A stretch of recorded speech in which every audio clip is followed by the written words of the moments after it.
반갑습니다, 여러분. 잘 지내고 계신가요? 오늘은 다시 제이 아담스로 돌아와서 계속해서 이제 진도를 나가려고 합니다. 일단 3장 저희가 챕터를 보고 있습니다. 목회 상담학이라는 책의 3장을 보고 있고, 정신병이라는 잘못된 명칭이라는 그런 소제목의 챕터예요. 음, 오늘 제가 수업 때 어, 그런 질문을 학생들에게 했던 것 같아요. 프로이트의 그 상담 기법 중에 독소가 무엇일까? 모든 상담 이론에는 좋은 부분도 있지만 독소가 있는데 프로이트의 상담 이론에는 독소가 무엇일까요? 라고 질문을 했습니다. 근데 저희가 제가 질문을 하기 전에 어떤 한 학생이 그런 이야기를 하고 있었어요. 그 학생이 이제 학원 선생님인데 요즘 아이들이 책임감이 너무 없습니다. 책임감이 부족합니다.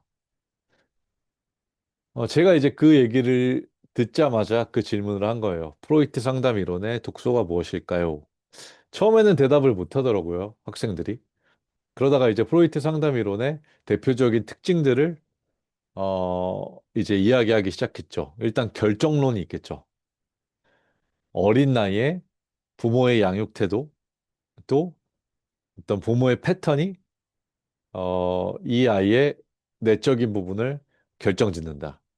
6세 뭐 이전에. 그리고 정신분석 상담은 과거로 계속 소급해 올라간다고 했잖아요. 심지어는 뭐 지나치게 많이 분석하는 곳에서는 태아 때 어떤 감정과 느낌까지도 물어보더라고요. 태아 때 어떤 감정과 느낌?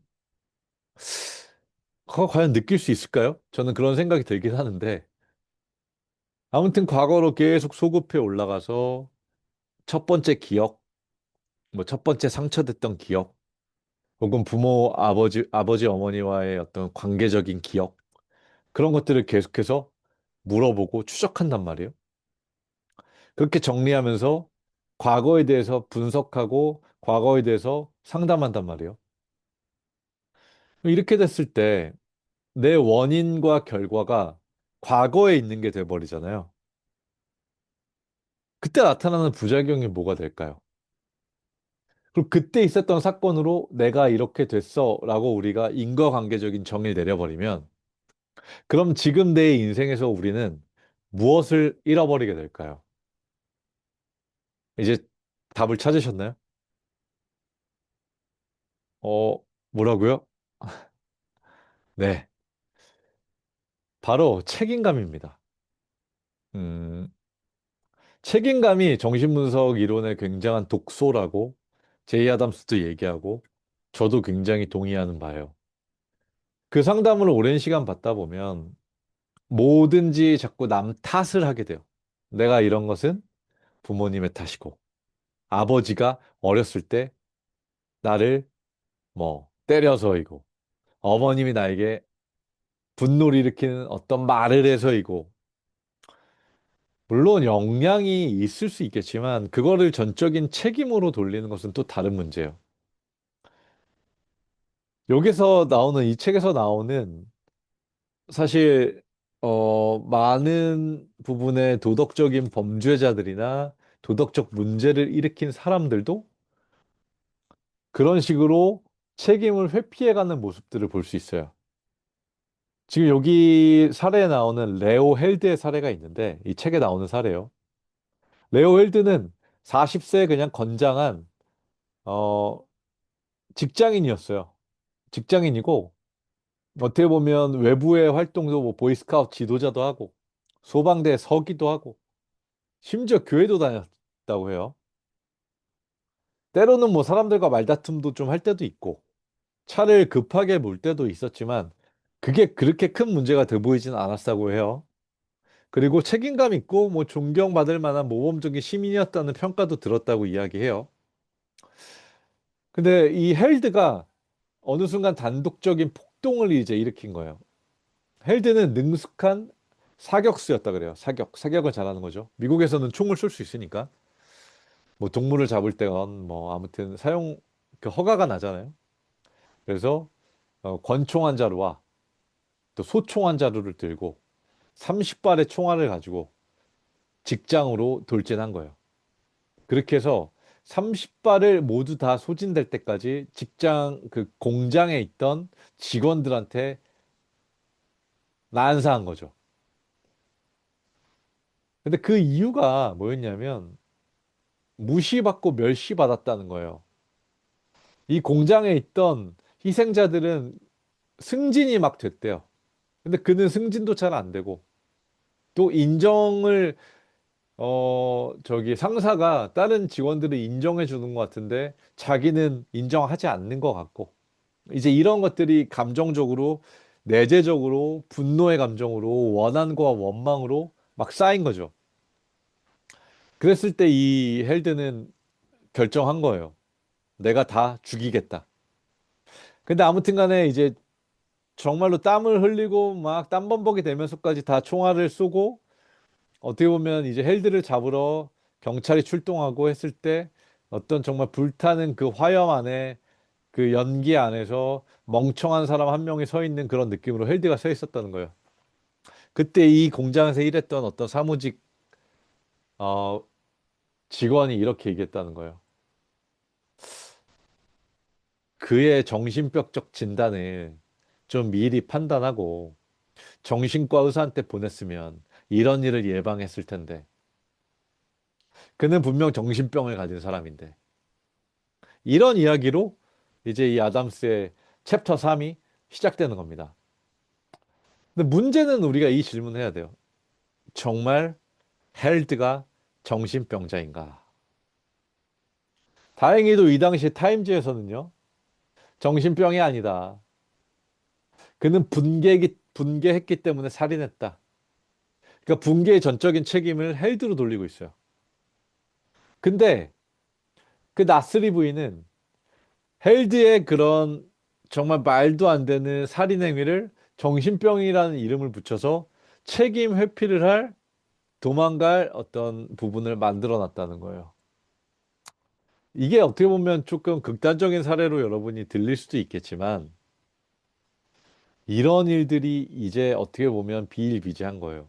우리가 도덕적 책임이나 내가 해야 될 어떤 행위에 대한 부분, 또 나의 양심적인 부분, 심리 내적인 부분에 대한 책임 회피를 이제는 나의 내면, 또 나의 어린 시절 나에게 상처를 준 사람들, 이제 심지어 정신병, 이런 부분으로 회피하고 도망갈 수 있다는 거예요. 책임을 피할 수 있다는 거예요.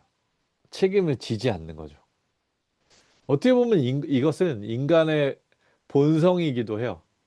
책임을 지지 않는 것, 책임을 지지 않으려고 하는 것. 우리가 이제 여기서 뭐 기독교인이 있을 수도 있고 아닐 수도 있지만 창세기에서 인간이 죄를 짓고 가장 먼저 했던 것이 책임 회피잖아요. 이 책임 회피의 문제는 반복적으로 현대사회와 인간에게 나타나는 문제인 거죠. 그래서 질병 모델이 우리가 인간의 어떤 현상을 잘 살펴볼 수 있다는 장점은 있으나 또 그 진단명으로 인해서 소득과 이득이 분명히 있으나 어떤 경우에는 책임 전가, 책임 회피의 도구로 상당히 많이 활용되기도 한다. 그래서 여러분 실제로요, 이렇게 상담 현장에서 상담을 하다 보잖아요.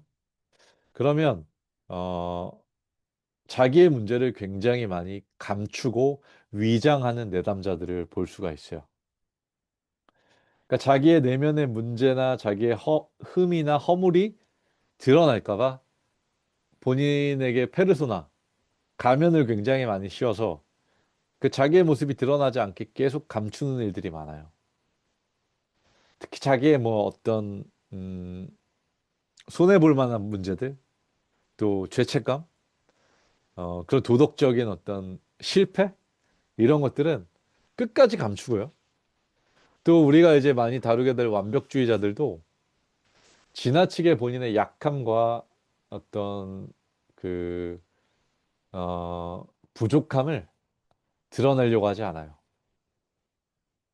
성공이라는 걸로 감추거나 명예나 혹은 내가 아무튼 날 가릴 만한 많은 것들로 감추고 그걸 들키지 않기 위해서 상담 현장에서 계속해서 상담자와 그 쫓고 쫓기는 술래잡기 같은 일들을 반복하는 거예요.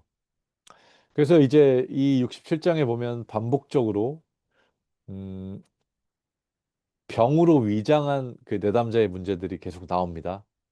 그래서 스티브 같은 경우에도 어, 이런 그 자기의 증상을 말하지 않는 것으로 위장하거나 또 뒤편에 보면 메리 같은 경우에도 조울병 같은 병 뒤로 숨어서 사람들이랑 이제 어떤 대화를 계속해서 본격적으로 하기보다는 자기 그런 아픔과 눈물 뒤로 숨어서 자기 고통을 막 호소하면 초심 상담자들은 속거든요.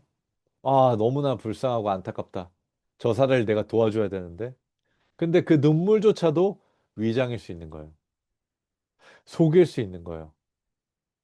그러니까 죄가 그렇게 교묘하고 무섭고 간사하고 인간 자체도 그런 것들을 기가 막히고 교묘하게 활용할 수 있는 거죠. 우리 기독교 상담사들은요, 그렇기 때문에 늘 성령 충만해야 되고, 하나님과 가까워야 되고, 그 인간 영혼에 대해서 기도하는 마음으로 정말 신중하게 그의 말에 경청을 하고, 그녀의 말에 경청을 하고, 신중한 상담을 해나가야 돼요. 저 사람이 말하는 저 문제가 진짜인지, 혹은 거짓인지. 그래서 실제로 완벽주의자들이랑 상담할 때 굉장히 많은 그 캔슬이 일어나죠. 상담 캔슬. 예, 왜냐하면 자기를 속이는데 능숙한 완벽주의자들은 자기를 오픈하는 것에 대해서 두려워하고 또 상담사가 그 모습을 발견했을 때 굉장히 수치스러워하면서 그 상담 자체를 전부 아니면 전무의 방식의 사고방식으로 완전히 접어버릴 수 있다는 거예요. 예. 아무튼 이런 위장은 너무나 많이 일어나는 것이라고 이제 우리가 좀 짚고 넘어가면 돼요. 그리고 정신병이 지금 이 현대 사회에 이렇게 많은 진단명으로 뭐 DSM-4, 5, 뭐 지금 더 나왔나요? 그렇게 계속 발전해 나가는 거에 있어서 그 맥락을 우리가 잘 살펴볼 필요가 있고 진짜 실제적으로 진단할 만한 사람인지에 대한 그 진단명을 붙일 때의 신중함 이것이 굉장히 중요하다는 거예요.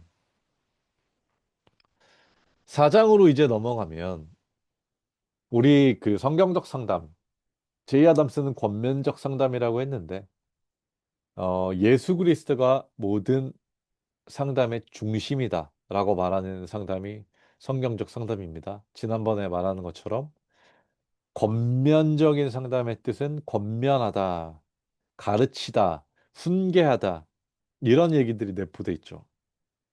이런 종류의 상담, 말로 누군가를 가르치고 훈계하는 것. 여러분 일반 심리 상담에서 들어보셨나요? 무조건적인 뭐 긍정, 그렇죠?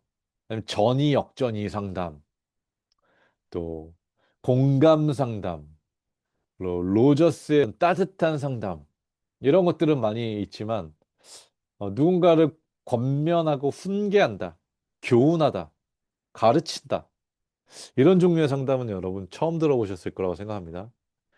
권면적 상담은 바로 그런 종류의 상담이고 그것의 근거는 말씀이다. 성경 말씀. 성경 말씀을 진리로 여기고 성경 말씀에서 기독교 세계관과 또 사상을 가지고 그 안경 알로 사람을 바라본다.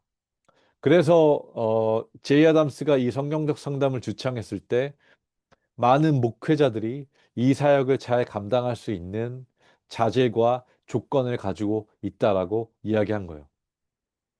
왜냐하면 그들은 교회에서 성도라는 대상군이 있고 하나님 말씀을 가르치는 사람들로서 설교단에서 설교적 선포라지만 상담 현장에서 충분히 이 말씀의 암과 신학적인 알무로 인해서 이들을 잘 교육하고 훈계하고 가르칠 수 있다. 마치 사도 바울이 디모데를 가르쳤던 것처럼, 네.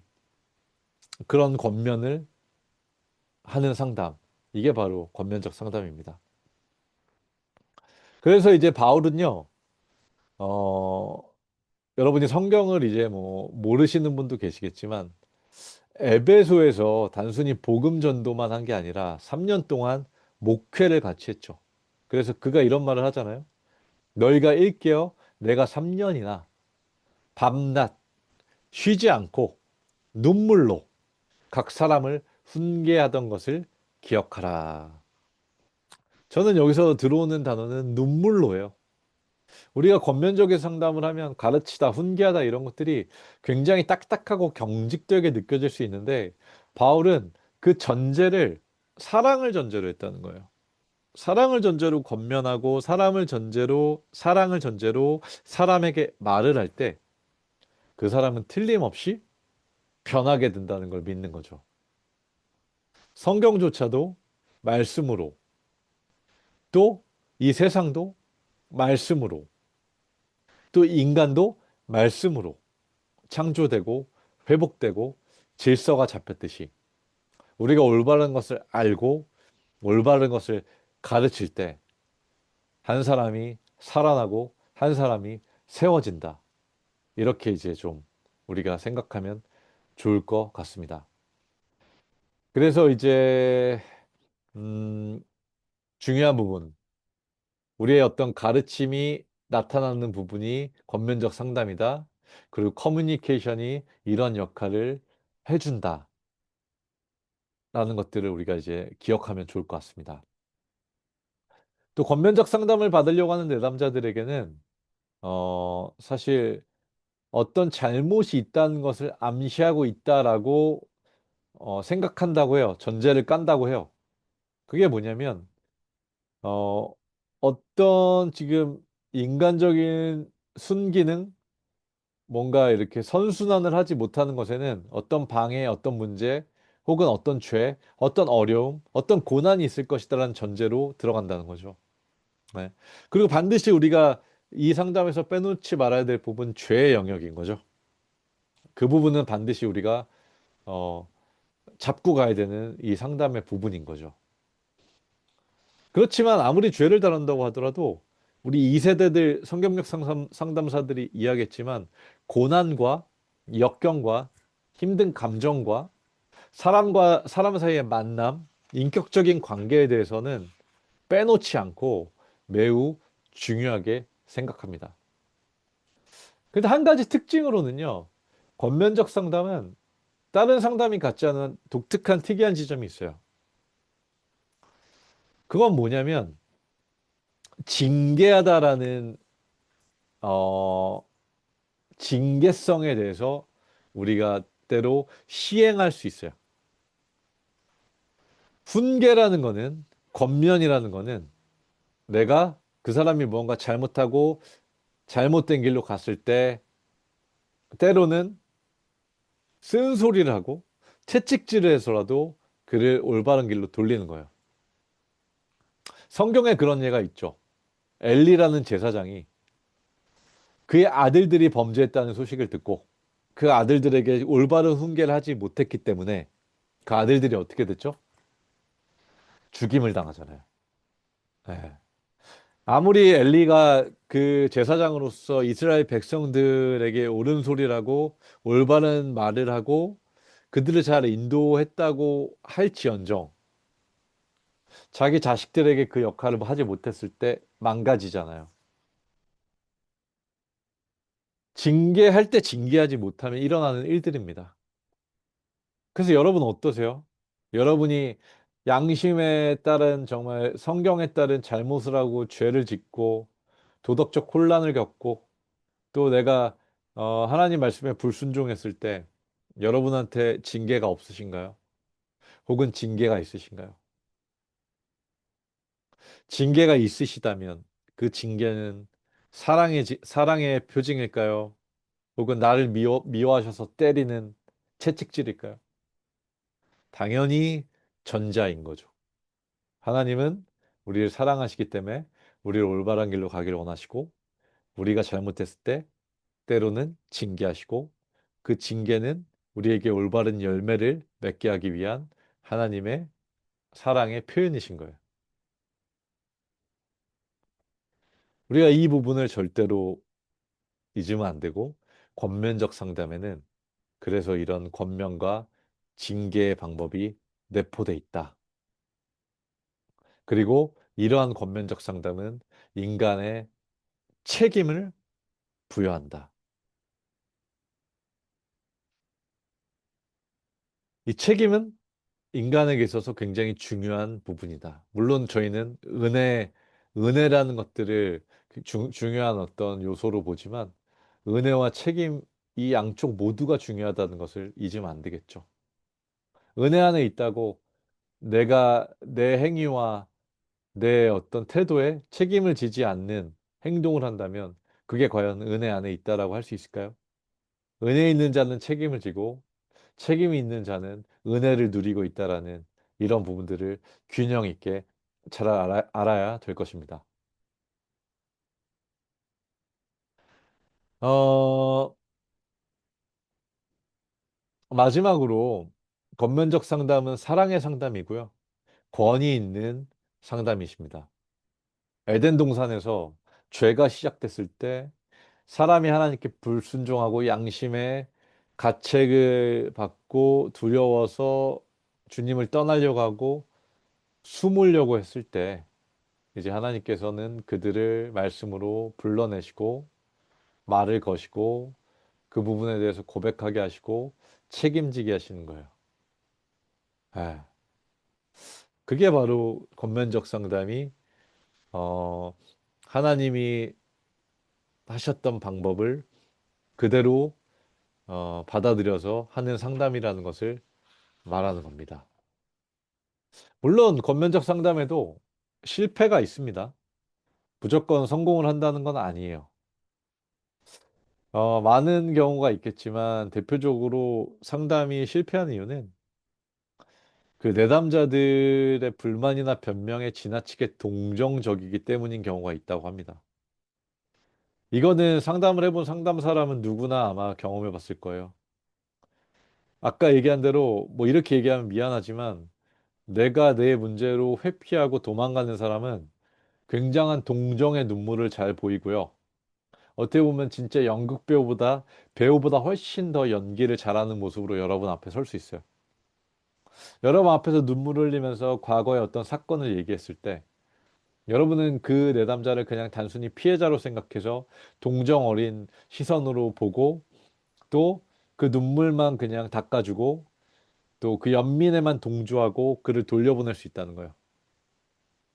그렇게 됐을 때 이 상담이 실패할 가능성이 높다는 거예요.